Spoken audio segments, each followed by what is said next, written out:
السلام عليكم ورحمة الله وبركاته.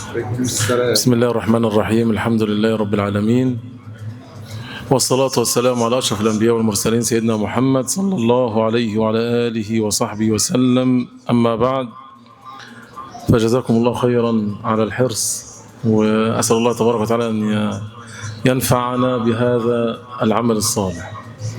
ولكن إن احنا كنا بنتكلم يا شيخ إبراهيم، أنت منورنا الأول، ربنا يبارك فيك ويحفظك، ربنا يصلح لنا حالنا. كنا بنتكلم عن التوحيد، وقلنا يا شيخ محمود ان الله عز وجل خلق الخلق من اجل ان يحققوا توحيد الله عز وجل، واصل قبول العباده قائم على تحقيق التوحيد. بمعنى الواحد لو صلى وزكى وصام وحج بيت الله الحرام واحسن للجيران وفعل كل المعروف، ولكن مع هذه العبادات كلها عمل ايه؟ دعا غير الله، استغاث بغير الله، ذبح لغير الله. كل الامور دي تعمل ايه؟ تحبط العمل. كل الاعمال لا قيمه لها. دليل ذلك ايه؟ قال الله عز وجل: ولقد اوحي اليك والى الذين من قبلك لئن اشركت ليحبطن عملك. بيتكلم مين؟ ربنا سبحانه وتعالى، افضل الخلق النبي صلى الله عليه وسلم، بيقول له: يا محمد صلى الله عليه وسلم، انت وقفت بين يدي حتى تورمت قدمك، صح؟ وجاهدت يعني في الله حق الجهاد، وبلغت الرسالة، وأوذيت في سبيل ذلك، صح؟ مع كل هذه الأعمال لو أشركت يا محمد ليحبطن عمل، كل عملك دي لا قيمة له. دي يدل على إيه؟ على إن التوحيد دي يا جماعة من أعظم الأعمال، والعمل لا يقبله الله عز وجل إلا إذا كان من وراء تحقيق هذا التوحيد. العقيدة بقى الصحيحة دي يا عم إبراهيم، وتحقيق التوحيد دي يا شيخ محمود، قائم على 3 أصول. العقيدة بتاعتنا عشان تعرف صاحب العقيدة السليمة من صاحب العقيدة الفاسدة إيه؟ إن يكون عقيدته أصلها هذه 3. بمعنى إيه؟ النبي صلى الله عليه وسلم قال إيه؟ افترقت اليهود على كام؟ 71 شعب، والنصارى على 72، والأمة النبي عليه السلام هتفترق على إيه؟ 73 فرقة. النبي عليه السلام قال إيه؟ كلها في النار إلا واحدة. تخيل، 73 فرقة، 72 منهم في النار وواحدة بس اللي إيه؟ اللي تدخل في الجنة. لذلك الأمر عظيم، تحري الحق دي من أعظم الأمور. الواحد لو هيفضل يبحث عن العقيدة الصحيحة ويدور في كتب ويروح للمشايخ ويقفنا عمره كله، كل ده يعني يعتبر حاجة بسيطة ان انت تلجأ الى الله عز وجل وتلقى الله وانت ايه؟ تبحث عن الحق. دي من اعظم العبادة. قال صلى الله عليه وسلم: من كان على مثل ما انا عليه اليوم واصحابي. هم الاثنين الشرطين دوما اللي يخلوك ايه؟ من الفرقة الناجية، انك تكون على مثل ما كان عليه ايه؟ النبي صلى الله عليه وسلم واصحابه. يبقى ان احنا نقول عشان نعرف صاحب العقيدة السليمة من صاحب العقيدة الفاسدة، ان انا بقيس كلامه على اصول ال3 ده. هم 3 اصول. لو انت خدت عقيدتك منهم ال3، او انت مررت اي عقيدة واي عمل في خاص بالتوحيد وتعلم العقيدة على ال3 امور ده، هم ال3 اصول ده، هم يبقى انت اعلم علم ان انت على الحق المبين، وان انت هتموت على ما كان عليه النبي صلى الله عليه وسلم واصحابه. 3 اصول بس، هم لو هتحفظهم زي اسمك بالظبط. ما تصلي على النبي صلى الله عليه وسلم. الاصل الاول يا عم ابراهيم ان العقيدة الصحيحة تبنى على كتاب الله وسنة رسول الله صلى الله عليه وسلم. دي اول اصل، انك لا تأخذ عقيدة الا من وراء ايه؟ دليل من كتاب الله ومنين؟ ومن سنة النبي صلى الله عليه وسلم. لان في ناس طالعه دلوقتي، وناس ايه من كبار اهل العلم ما يزعمون، يقول لك ايه؟ احنا يا جماعه بناخد ديننا دي بالتجربه. يعني ايه بالتجربه يا شيخ محمود؟ يعني واحد مثلا ذكر ربنا 647 مره ولقى ان هو قلبه اطمئن، فيقول لك خلاص كده ذكر ربنا سبحانه وتعالى باللفظ الفلاني يبقى الواحد يذكره 647 مرة. لو زودت مرة مش هتحس الإحساس ده، لو قللت مرة مش هتحس الإحساس ده. ده إيه ده؟ هو بالمزاج؟ هو بالتجربة؟ هو بالإحساس دينه؟ ولا بدليل؟ بدليل. إيه دليل إن عقيدة تأخذها من الكتاب والسنة؟ أول دليل قال الله عز وجل: واعتصموا بحبل الله جميعا ولا تفرقوا. إيه هو حبل الله؟ القرآن والسنة، كتاب الله عز وجل وسنة النبي صلى الله عليه وسلم. مش دي الدين. اليوم أكملت لكم دينكم. إيه هو ديننا؟ القرآن والسنة، صح؟ قال الله عز وجل: فاستمسك بالذي أوحي إليك إنك على صراط مستقيم. يبقى ربنا بيقول للنبي عليه الصلاة والسلام إيه؟ استمسك بإيه؟ بهواك، باللي في عقلك شايفه، ولا بيقول له استمسك بإيه؟ بالذي أوحي إليك. وما هو الذي أوحي إلى النبي؟ القرآن والسنة. شوف دي كل أوامر من ربنا سبحانه وتعالى. قال الله عز وجل: والذين يمسكون بالكتاب وأقاموا الصلاة إن لا نضيع أجر المحسنين. قال إيه؟ والذين يمسكون بالكتاب، إن هو بيتمسك بكتاب الله عز وجل ويعتقد ما أمر الله عز وجل به في كتابه وعلى لسان مين؟ نبيه صلى الله عليه وسلم. قال صلى الله عليه وسلم: تركت فيكم ما إن تمسكتم به لن تضلوا بعدي أبدا. النبي صلى الله عليه وسلم بيخبرنا بإيه؟ بالأصل اللي احنا لو تمسكنا به نعمل إيه؟ لا نضل بعد هذا الذي تمسكنا به. قال صلى الله عليه وسلم: كتاب الله وسنتي. يبقى النبي صلى الله عليه وسلم ترك لنا إيه؟ منهاج عظيم، والواحد لو تمسك به نجا وهداه الله عز وجل وكان على الحق وكان في هدى مبين. قال صلى الله عليه وسلم: عليكم بسنتي وسنة الخلفاء الراشدين المهديين من بعد، عضوا عليها بالنواجذ. دي النبي عليه الصلاة والسلام بيأمرنا بإيه؟ بالتمسك بإيه؟ بسنة النبي صلى الله عليه وسلم. شوف النبي عليه السلام يقول: يوشك الرجل متكئا على أريكته يحدث بحديث من حديثي فيقول: بيننا وبينكم كتاب الله عز وجل، فما وجدنا فيه من حلال استحللناه وما وجدنا فيه من حرام حرمناه، ألا وإنما حرم رسول الله صلى الله عليه وسلم مثل ما حرم الله. يبقى في ناس بتطلع تقول لك القرآن بس، أنا ماليش دعوة بالسنة، أنا عايزك تجيب لي دليل من القرآن. طب والنبي عليه الصلاة والسلام قاله؟ والنبي عليه الصلاة والسلام قاله من دماغه؟ من مزاجه؟ من هواه؟ كل ما خرج من بين شفتي النبي صلى الله عليه وسلم ده وحي من الله. قال الله عز وجل: وما ينطق يعني ايه؟ النبي صلى الله عليه وسلم لا ينطق بكلمة إلا وهي وحي من الله عز وجل. هو اللي موضحه السنة اللي هي الصلاة. امال ايه؟ شوف قال لك للسنة مع القرآن 3 حالات. أول شيء تأتي بما جاء به القرآن. يعني ايه؟ يعني في دليل، قال الله عز وجل: وأقيموا الصلاة، وأحاديث النبي صلى الله عليه وسلم تدل على فضل الصلاة، صح؟ يبقى السنة جت موافقة لإيه؟ لما جاء في القرآن، وهذا مما يدل على عظم هذا الأمر. الحالة الثانية أن تأتي السنة مبينة لما أجمل في القرآن. يعني إيه يا عم الشيخ محمود؟ ربنا سبحانه أمرنا في القرآن فقال إيه؟ وأقيموا الصلاة، صح؟ تعرف تصلي من القرآن؟ ربنا في الصلاة دي حكمها إيه؟ فرض، صح؟ ليه؟ ربنا قال لي وأقيموا الصلاة، صح؟ أصلي إزاي بقى؟ قال صلى الله عليه وسلم: صلوا، بس جزاك الله خيرا يا شيخ إبراهيم. قال إيه؟ صلوا كما رأيتموني أصلي. النبي صلى من دماغه من هواء ولا إزاي؟ نزل جبريل عليه السلام يعلم النبي عليه السلام الصلاة. يبقى احنا خدنا أركان الصلاة وخدنا الوضوء وأركان الوضوء، وكل ده منين؟ من سنة النبي عليه الصلاة والسلام. يبقى جاءت السنة جاءت مبينة لما أجمل في القرآن. قال الله عز وجل: شهر رمضان الذي أنزل فيه القرآن. قال الله عز وجل: يا أيها الذين آمنوا كتب عليكم الصيام كما كتب على الذين من قبلكم. إحنا بنصوم إزاي؟ عرفنا صومنا إزاي؟ من السنة، صح؟ يعني صلى الله عليه وسلم قال خذوا عني مناسككم.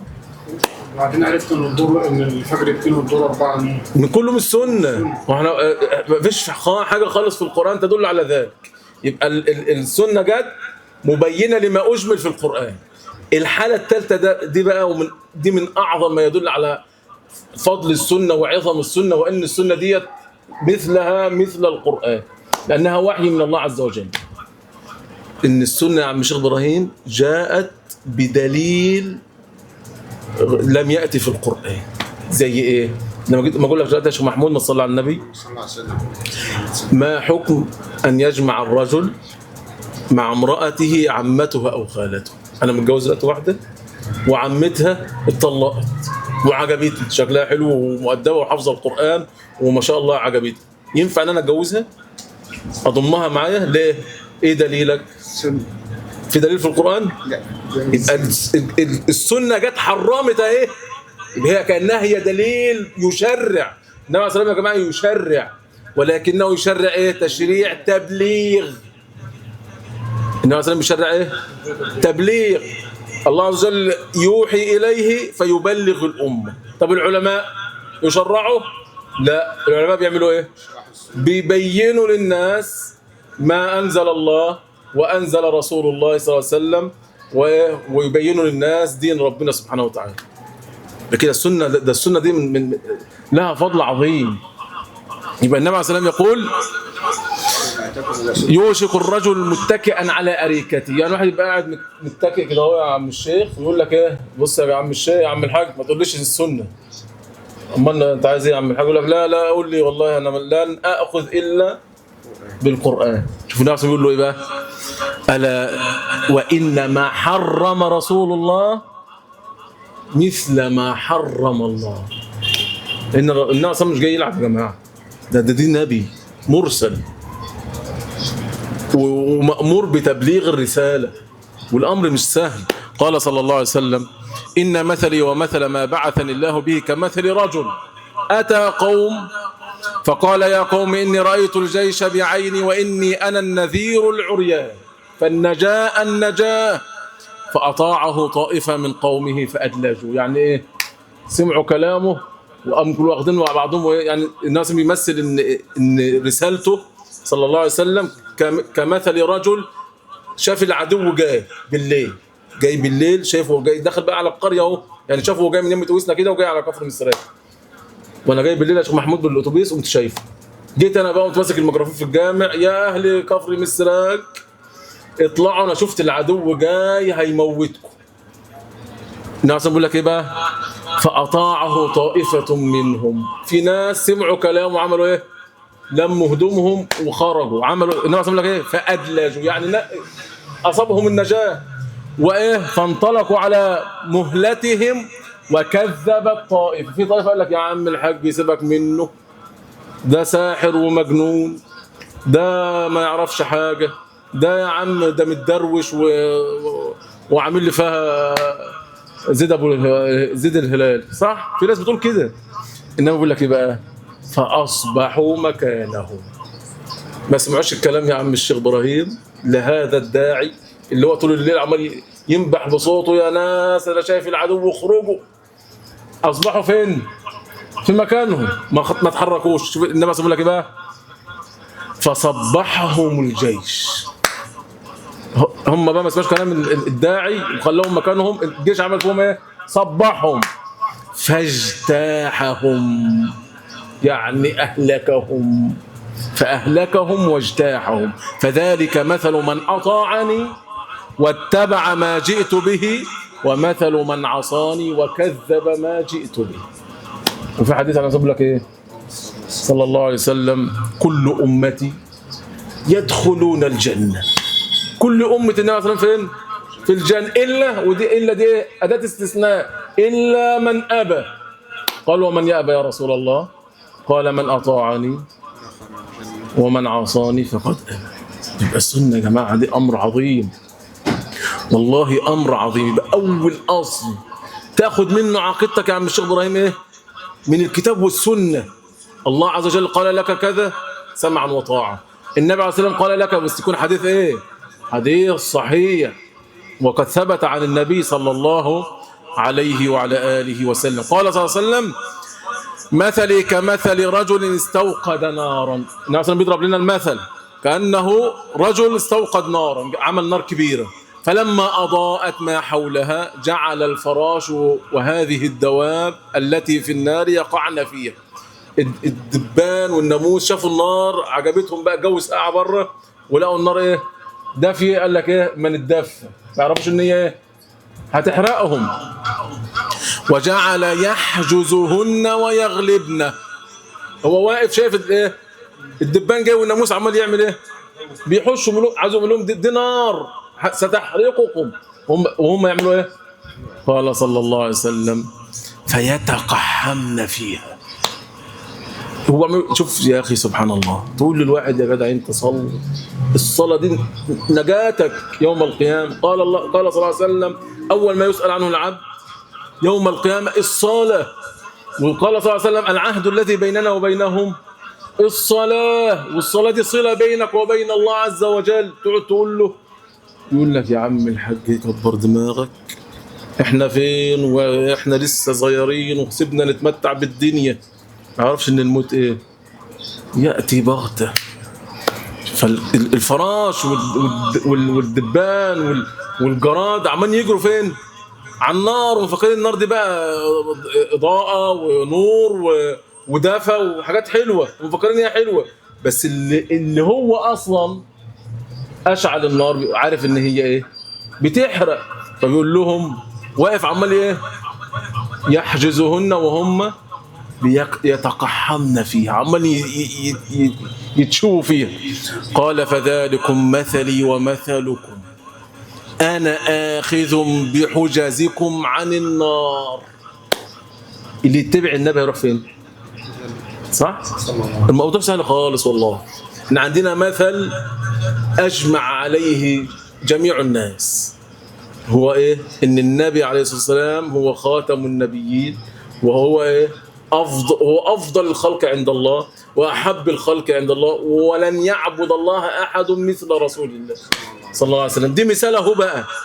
أنت تسيب المثال ده وتتبع عقلك وهواك وفكرك وناس نورانيين وناس عقلانيين وناس زفت الطين، ولا تتبع النبي صلى الله عليه وسلم؟ هو دي الطريق النجاة، هو دي الطريق اللي هينجيك. تسيبه بقى وتمشي ورا غيره.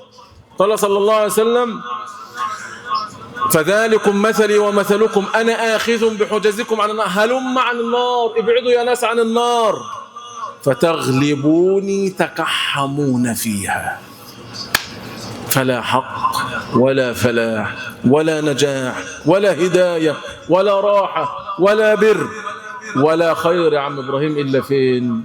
في اتباع الكتاب والسنة. ومن رام الهدى والخير والنور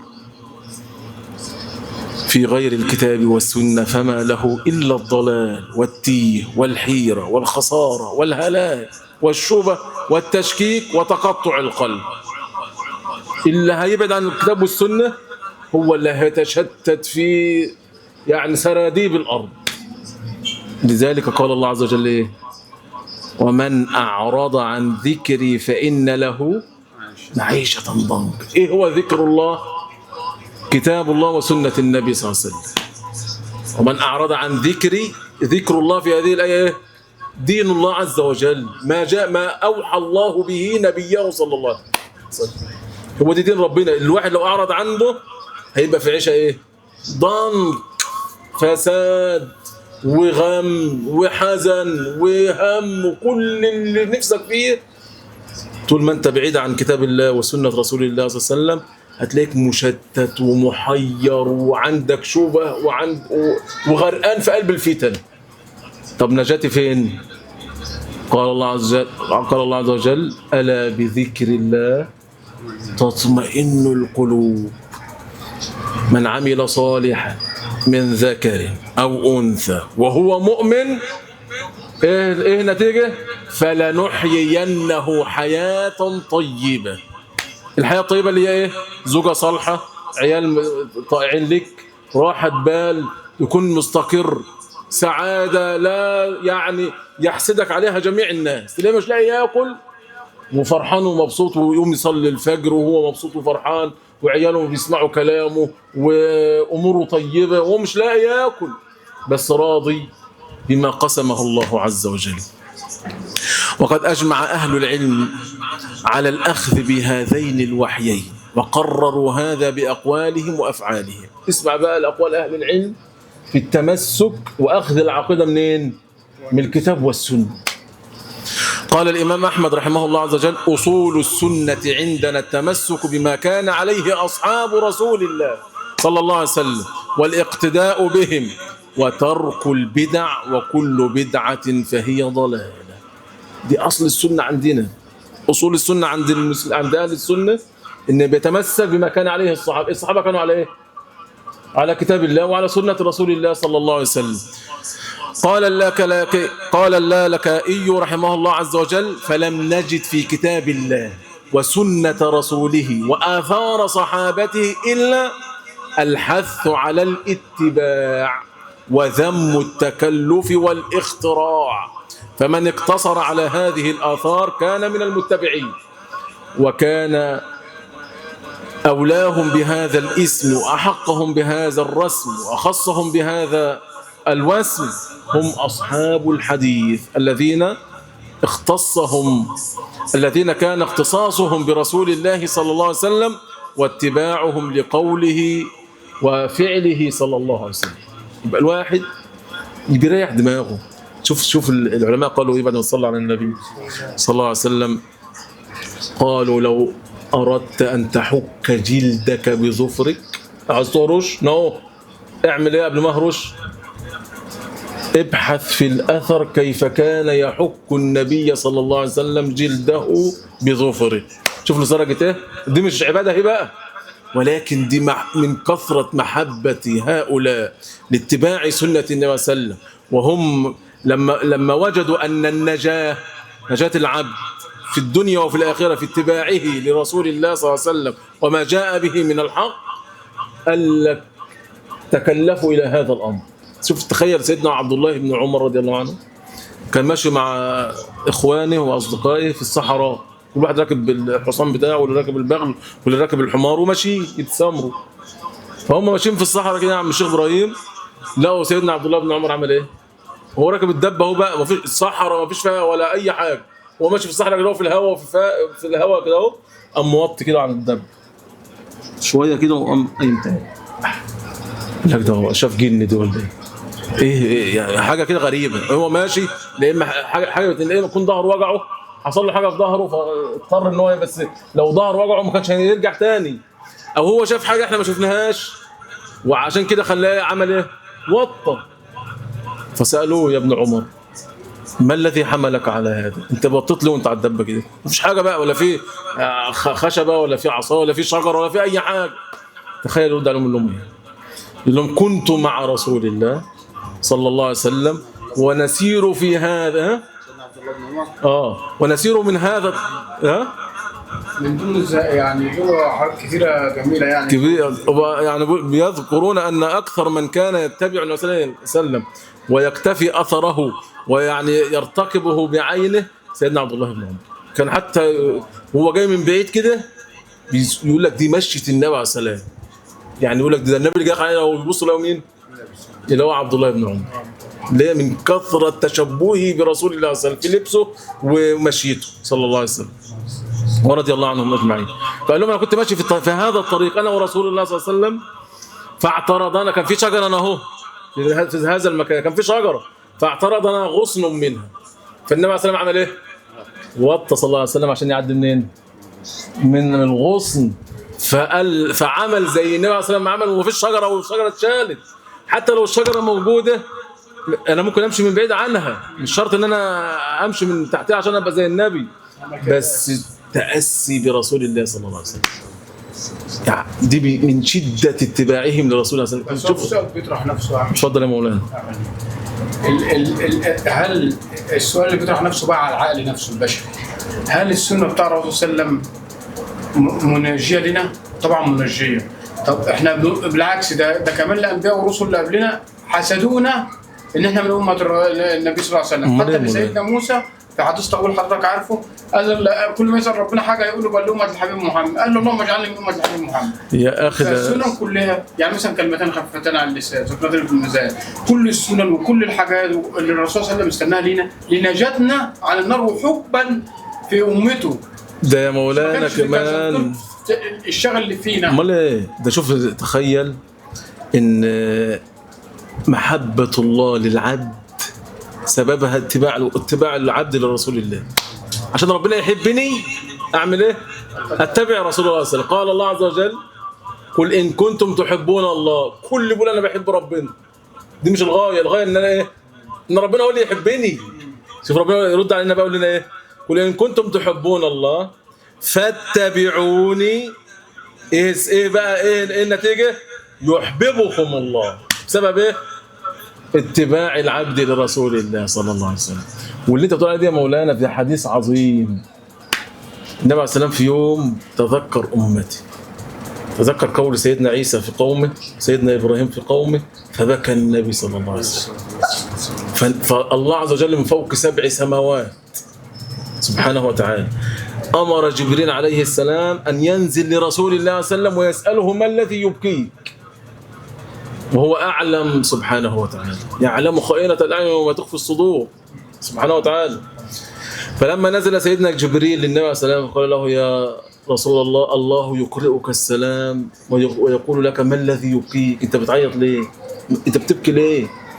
فقال له يا جبريل أمتي أمتي.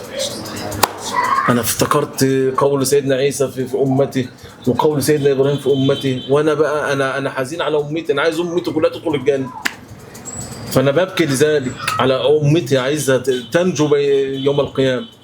فصعد جبريل إلى الله عز وجل وقال لله عز وجل إن محمدا صلى الله عليه وسلم يبكي ويقول أمتي أمتي.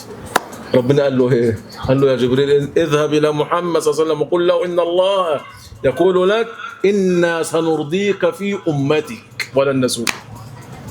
الأمر مش سهل. اتباع السنة عليه وسلم دي شرف ليا وعزة ليا ان انا اتبع النبي عليه الصلاة والسلام. ما تقوليش بقى الناس تضحك عليا، الناس هتقول هتريق عليا، اللي يتريق يتريق. ده قالوا للرسول عليه الصلاة والسلام انت كاهن وانت ساحر وانت مجنون. لما يضربونا احنا بالجزم بقى ده احنا نتحمل اللي هم يعملوا فينا. اذا كان اشرف الخلق قيل عليه ذلك، انت بقى متكبر ان يطلع عليك درويش ولا يطلع عليك كذا ولا كذا، ما اللي يقولوا.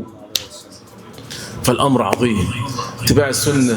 ويعني شوف قال الآجري رحمه الله عز وجل علامة من أراد الله عز وجل به خيرا سلوك هذا الطريق، كتاب الله عز وجل وسنة رسول الله صلى الله عليه وسلم وسنن أصحابه رضي الله عنهم ومن تبعهم بإحسان إلى يوم الدين.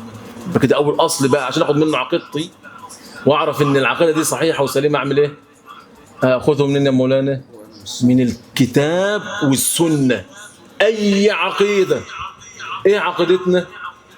الإيمان بالله وملائكته وكتبه ورسله واليوم الآخر والقدر خيره وشره، صح؟ عقيدتنا الجنة حق والنار حق.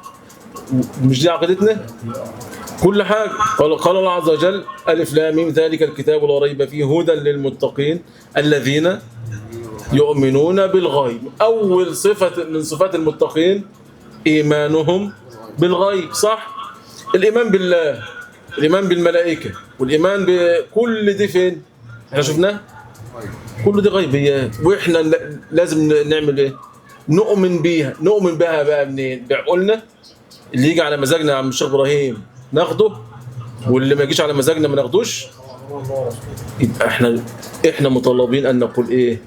سمعنا واطعنا غفرانك ربنا واليك المصير. طالما ربنا سبحانه اللي امرني والله عز وجل هو الذي ذكر ذلك في كتابه والنبي صلى الله عليه وسلم صح عنه هذا القول، فهو على العين والراس.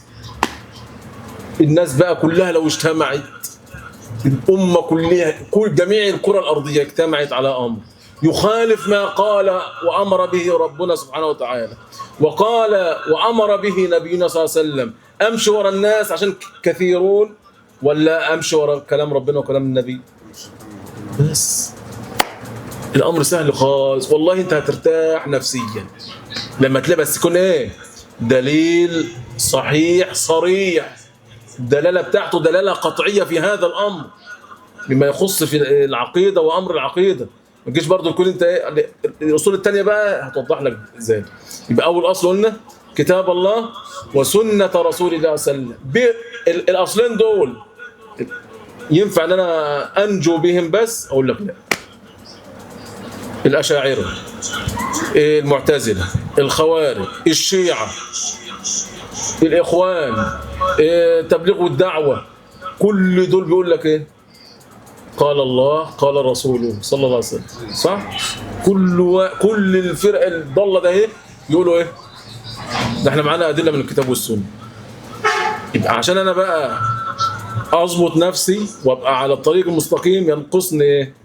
اصلين كمان. لازم بدون الاصلين التانيين ممكن تضل. ممكن تضل بالكتاب والسنه. المعتزله بيقول لك بالكتاب والسنه، الخوارج بيقول لك كتاب والسنه. تخيل الخوارج اللي قتل سيدنا علي نحره بالسيف، قال له ايه؟ تخيل كده، قال لي سيدنا علي صهر رسول الله صلى الله عليه وسلم، واللي هو يعني من افضل الصحابه. امال ايه؟ يقول له ايه وبيقتله؟ هو بيذبح سيدنا علي كده بالسيف. قال له يا علي ان الحكم الا لله. وهل يظن احد ان سيدنا علي يحكم بغير ما انزل الله؟ قال سيدنا رسول الله صلى الله عليه وسلم قال انا مدينه العلم وعلي بابها. يا اخي سيدنا علي فيه مناقب كثيره. تخيل بس، انت عايزك توصل بس الفكر اللي في دماغك ان واحد بيذبح سيدنا علي، بيذبحه ويقول له يا علي ان الحكم الا لله. ده انا يعني معنى في الموضوع ده ان هو بيذبحه لله. تخيل، شوف بقى.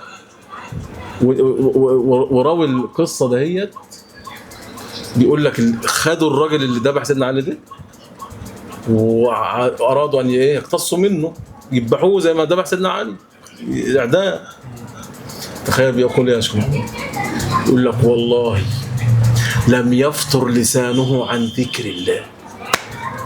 تخيل واحد ايده ملطخه بدم علي بن ابي طالب رضي الله عنه، وهو بيموت بيقتص الصحابه منه، لسانه لم يفطر عن ذكر الله عز وجل.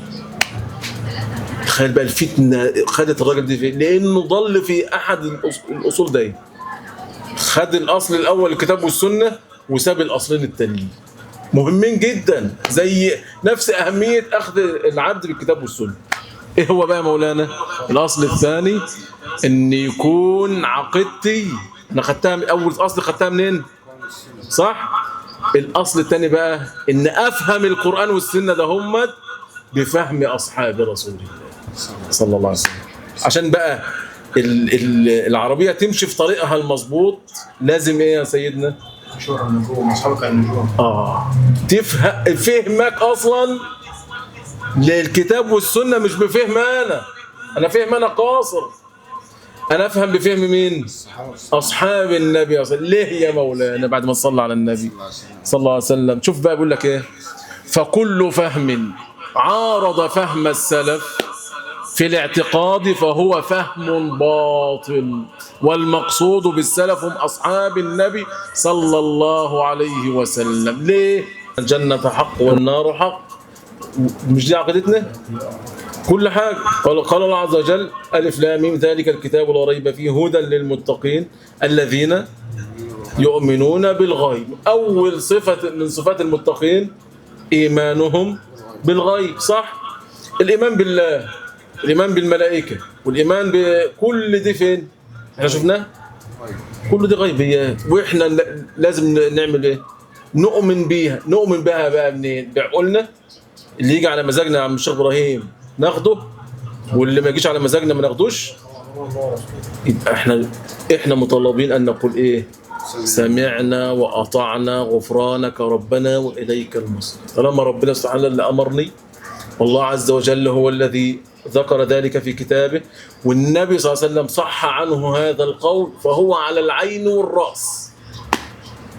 الناس بقى كلها لو اجتمعت، الأمة كلها، كل جميع الكرة الأرضية اجتمعت على أمر يخالف ما قال وأمر به ربنا سبحانه وتعالى، وقال وأمر به نبينا صلى الله عليه وسلم، أمشي ورا الناس عشان كثيرون، ولا أمشي ورا كلام ربنا وكلام النبي؟ بس الأمر سهل خالص، والله أنت هترتاح نفسيا لما تلاقي بس يكون إيه؟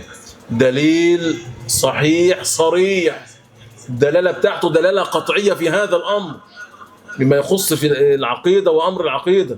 ما تجيش برضه تكون أنت إيه؟ الأصول التانية بقى هتوضح لك إزاي. يبقى أول أصل قلنا كتاب الله وسنة رسول الله صلى الله عليه وسلم. الأصلين دول ينفع ان انا انجو بهم؟ بس اقول لك لا.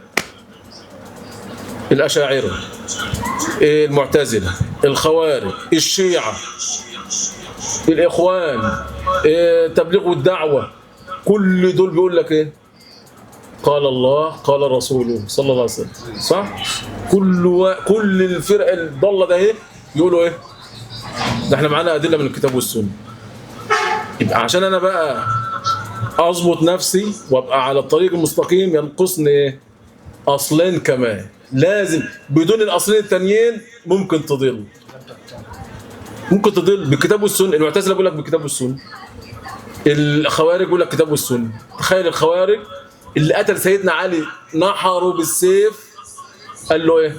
تخيل كده، قال لي سيدنا علي صهر رسول الله صلى الله عليه وسلم، واللي هو يعني من افضل الصحابه. امال ايه؟ يقول له ايه وبيقتله؟ هو بيذبح سيدنا علي كده بالسيف، قال له يا علي ان الحكم الا لله. وهل يظن احد ان سيدنا علي يحكم بغير ما انزل الله؟ قال سيدنا رسول الله صلى الله عليه وسلم قال انا مدينه العلم وعلي بابها.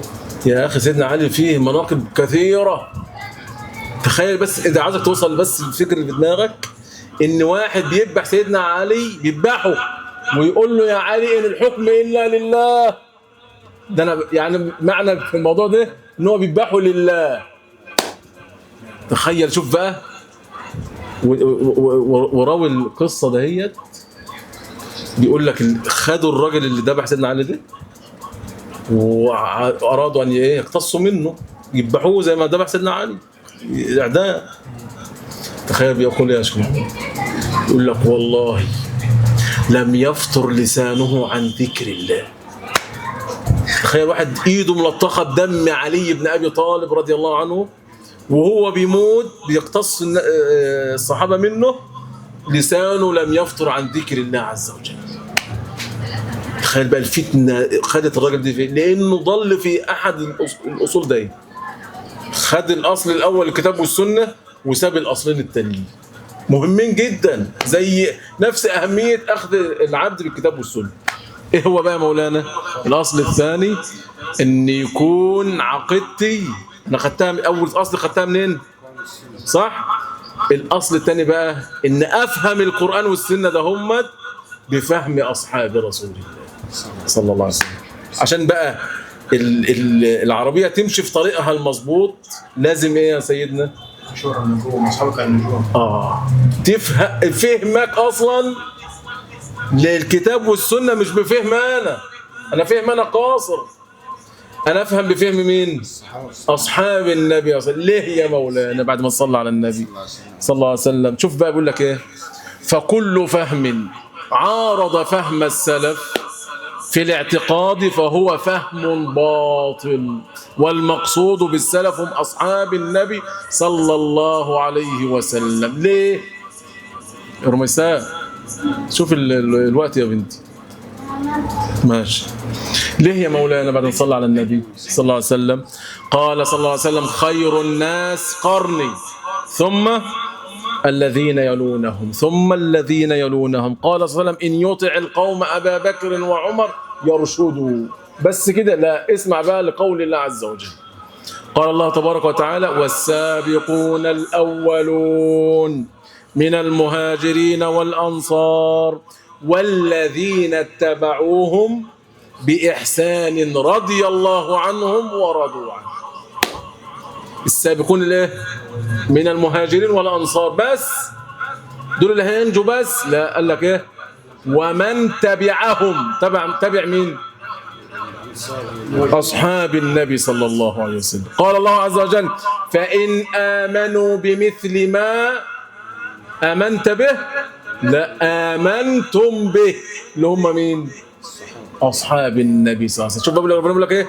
فإن آمنوا بمثل ما آمنتم به يا أصحاب رسول الله فقد اهتدوا، وإن تولوا عن الإيمان بما كان عليه أصحاب النبي فهم في شقاق فسيكفيكهم الله.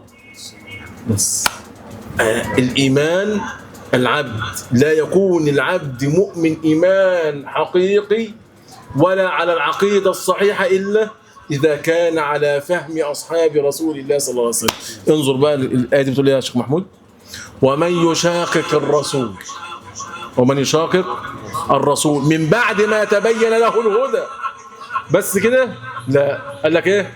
ويتبع غير سبيل المسلمين.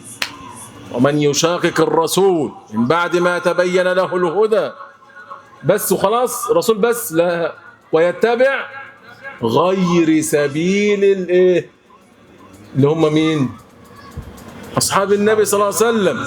ويتبع غير سبيل المؤمنين نوله ما تولى ونصله جهنم وساءت مصيره. شفت العقوبة قد ايه؟ اللي هو مين؟ الذي يتبع غير سبيل أصحاب النبي صلى الله عليه وسلم. شوف بقى، قال الأوزاعي رحمه الله: اصبر نفسك على السنة. بس كده؟ لا، وقف حيث وقف القوم، اللي هم مين؟ أصحاب النبي صلى الله عليه وسلم، وقل بما قالوا وكف عما كف عنه، واسلك سبيل سلفك الصالح فإنه يسعك ما وسعه. قال عبد الله بن مسعود رضي الله عنه، وهذا من أعظم وأفضل ما قيل في أصحاب النبي صلى الله عليه وسلم، قال: من كان منكم متأسيا فليتأسى بأصحاب رسول الله صلى الله عليه وسلم فإنهم كانوا أبر هذه الأمة قلوبا وأعمقها علما، أقلها تكلفا وأقربها هديا وأحسنها حالا. قوم اختارهم الله لصحبة نبيه صلى الله عليه وسلم وإقامة دينه، فاعرفوا لهم فضلهم واتبعوا آثارهم فإنهم كانوا على الهدى المستقيم. المتقرر يا عم الشيخ إبراهيم بعد ما صلى على النبي صلى الله عليه وسلم عند علماء الأمة أن كل فهم يخالف فهم سلف الأمة في مسائل العقيدة والعمل فهو باطل. احنا قلنا دلوقتي عشان تبقى عقيدتي سليمة وأحقق التوحيد الصحيح السليم أعمل إيه؟ الأصل الأول كتاب الله وسنة النبي صلى الله عليه وسلم. الأصل الثاني فهم العقيدة بفهم أصحاب رسول الله صلى الله عليه وسلم، مش بفهمان ولا عقلان، بفهم هؤلاء الذين رأوا شاهدوا التنزيل القرآن على قلب النبي. هم شافوا القرآن كده وهو نازل فين؟ على النبي عليه السلام، وشافوا النبي وهو بيطبق هذا القرآن. يبقى دي فهمهم فهم سليم ما فيش فيه أي شوب. ليه؟ إن النبي كان في وسطهم. لو في حاجة أشكلت في دماغهم بيعملوا إيه؟ جارية على النبي عليه الصلاة والسلام يحل لهم الإشكال. فاضل بقى، طب أنا دلوقتي معايا الكتاب والسنة وفهم أصحاب النبي عليه السلام أنجو بهذين الأصلين؟ أقول لك لا برضه. فاضل إيه؟ أصل ثالث إن شاء الله ربنا يحيينا يا شيخ إبراهيم ونعرفه في الحلقة القادمة. أسأل الله تبارك وتعالى أن يجمعنا وإياكم مع النبي صلى الله عليه وسلم في أعلى عليين في الجنة، وأن يغفر لنا ولآبائنا ولأمهاتنا ولإخواننا ولنسائنا ولأبنائنا ولجميع المسلمين. وصلى الله وسلم على البشير النذير نبينا محمد صلى الله عليه وسلم. سبحانك اللهم وبحمدك أشهد أن لا إله إلا أنت أستغفرك وأتوب إليك، والسلام عليكم ورحمة الله وبركاته.